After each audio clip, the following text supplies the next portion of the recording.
personal circumstances around each of their rises and falls. I think it's easier, if you look at them as a series, as a sequence, it's easier to get to what matters about them, not for themselves, their individual companies, their families, their friends. I think it's easier when you look at them as a group to get to what matters about them for the country. Because what you get, if you squint at this series of guys who are dominant for their time, well, what you realize over time is that as time has gone forward, if you look at this over a 90-year spread of time, you see that over time, whoever the dominant figure is in right-wing radio or right-wing media, the right-wing media industry, whatever it is, whoever is dominant for their time gets smaller and smaller and smaller over time. I mean, don't get me wrong, there is a constancy here, right? You get unnervingly similar messaging from these guys over the decades and over the generations, right? They all say some version of, trust no one except, of course, me, because I'll give it to you straight, nobody else will.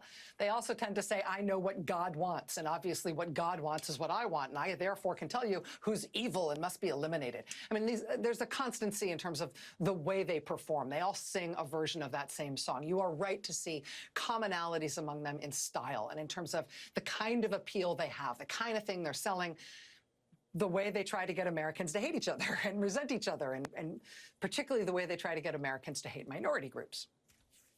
But I also think it can be overstated, right? Even though there's always one of them who is dominant, the magnitude of their dominance decreases over time. And you can see that when you look at who's been the dominant figure in decade after decade, generation after generation. As big as any of these modern guys are, there's never, ever going to be anyone as dominant as Father Charles Coughlin was in the 1930s. And as big as the broadcasters were, in the 80s and 90s, they'll never compete with Coughlin.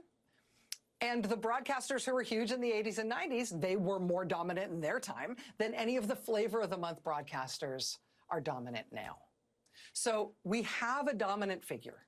Almost always there's somebody who's dominating, but the magnitude of their dominance, their overall importance to the right-wing media ecosystem, it just shrinks as right-wing media over time diversifies and becomes a lot of different things and something that exists on a lot of different platforms.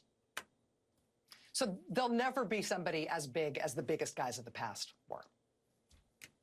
Secondly, what you see over and over and over again, and I don't really know why this hasn't sunk in and become kind of a thing that we make fun of these guys for, but when you really look at it, it becomes quite clear that dominance inside conservative media doesn't tend to cross over into any other kind of major influence. I mean, yeah, you can fill Chicago on a Labor Day weekend in 1936 with your sweaty, fervent, screaming supporters, but you can't get your candidate, William Lemke, to 2% in the polls on Election Day just a few weeks later. You don't get your pet candidate, Lemke, elected to anything. You don't get to call football games on TV for the NFL.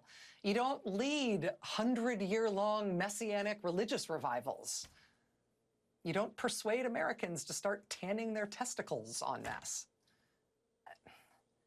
Success in conservative media is a thing. There's always someone. It does not tend to translate to success anywhere other than the conservative media. And that's fine. I mean, conservative media itself is a very big business. It is very slick. It is very successful as an entity. In a way, I'm sorry to say that partisan liberal media never has been, not for want of trying, trust me, I know. But what's actually important for the country, I think, here, is understanding what conservative media does. Not overstating dominant conservative media figures as somehow, standing bestride American culture and making things happen. They all only exist in terms of their influence within conservative media. But conservative media and the conservative movement are very effective. They're rich, effective, successful, thriving enterprises.